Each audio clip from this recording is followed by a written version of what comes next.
So it looks like there'll be no jump packs for Sanguinary Priests going forward. Games Workshop have announced their next preview show, and a Codex roadmap has been doing the rounds, but unfortunately it's a fake. Let's do a roundup of 40k news and rumours.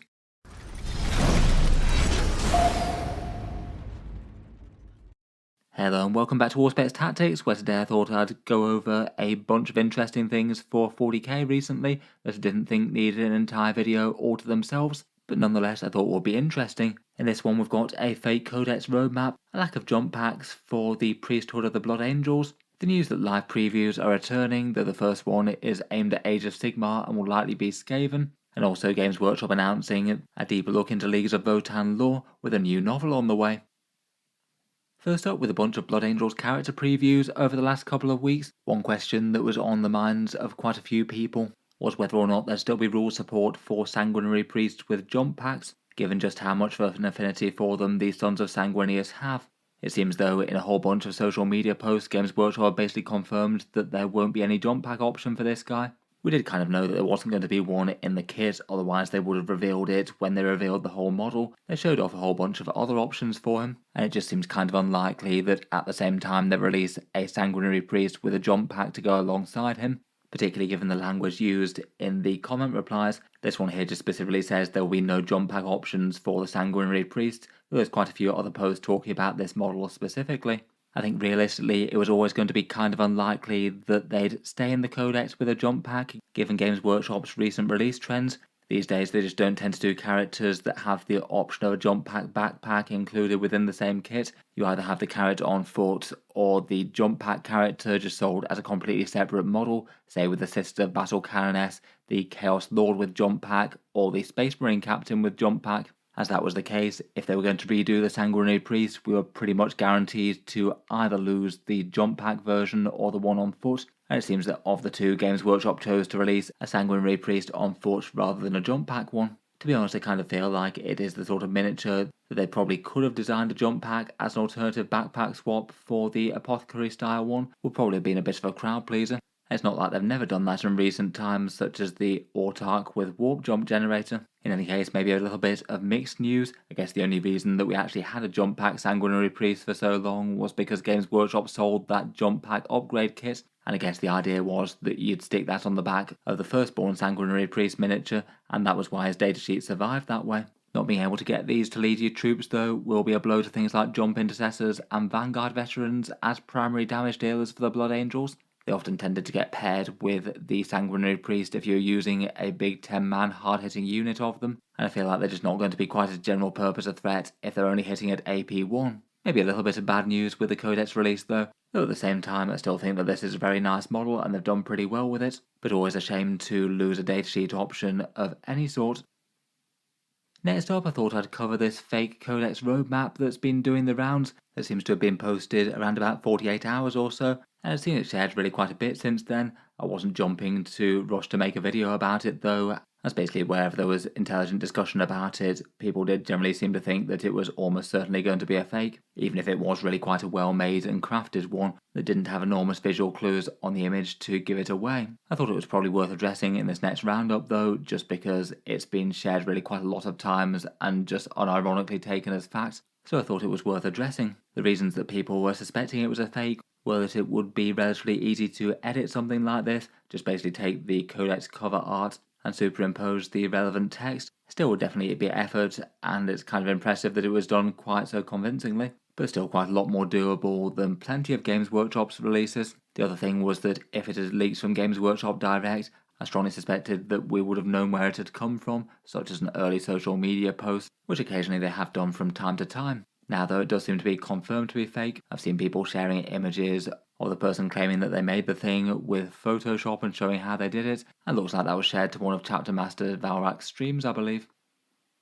Just for fun and interest, this was what the Dodgy roadmap showed, saying Blood Angels first and then Codex Thousand Sons, then a big winter release for Astra Militarum, Leagues of Votann, Death Guard, Imperial Knights and Chaos Knights, and then Eldari, Grey Knights and World Eaters in the spring. This admittedly did fit with the very limited amount of information that we had confirmed from Games Workshop, Blood Angels being the next codex to come out after the Imperial Agents Codex. We know that already due to the Battle Force reveal. And the only other confirmed thing we have from Games Workshop is that Grey Knights are getting a book sometime in 2025. Beyond that, we don't have any other official confirmation what the order of the Codex will be aside from unconfirmed rumours. Obviously, while that one isn't going to help us know what's coming next any better, I think it's interesting that that's the sort of thing that people have chosen to go out and make. It kind of highlights the sort of things that people are most interested in seeing. As if you're going to fake something, you'd go for something that you think is going to have the most impact. Over the past few months or so, when we got to the end of this roadmap that they released fairly early in 10th edition, there's quite a lot of debate as to what would come next, what the redacted codex would be, and then what would follow that. It is kind of unusual to not know the next codex coming for Warhammer 40k, as we had for a little time before Imperial Agents was officially announced. Seems that beyond the Agents and the Blood Angels, Games Workshop are still keeping their cards close to their chest though. I'm not 100% sure what the motivation is for that. They certainly weren't too shy about giving us codex roadmaps for 40k and Horus Heresy in the past. I don't know whether the motivation could be to keep their timescales flexible so they could shift things around if needed, or whether this is more them just trying to control their hype cycle. They tend to want to give people some warning that new things are coming, but maybe not too much in terms of specifics, so people don't get excited for it and then forget about it by the time it actually releases. I'm sure a fair amount of thought goes into that. I think people would just really like to see what's coming next though, as it's just useful for collectors to plan out purchases and to set expectations. It is kind of useful to know whether or not your codex is coming out fairly shortly or it's going to be much later in the edition, and it might change what you do with your army and what sort of things you pick up, or whether you hold off on things for a bit because your codex is coming out soon. It's just handy to have a bit more information. Admittedly, in 10th edition it's not always great news to get a 10th edition codex out. A lot of them have launched super weak, to the extent where they needed major patching such as Adeptus Mechanicus and Dark Angels.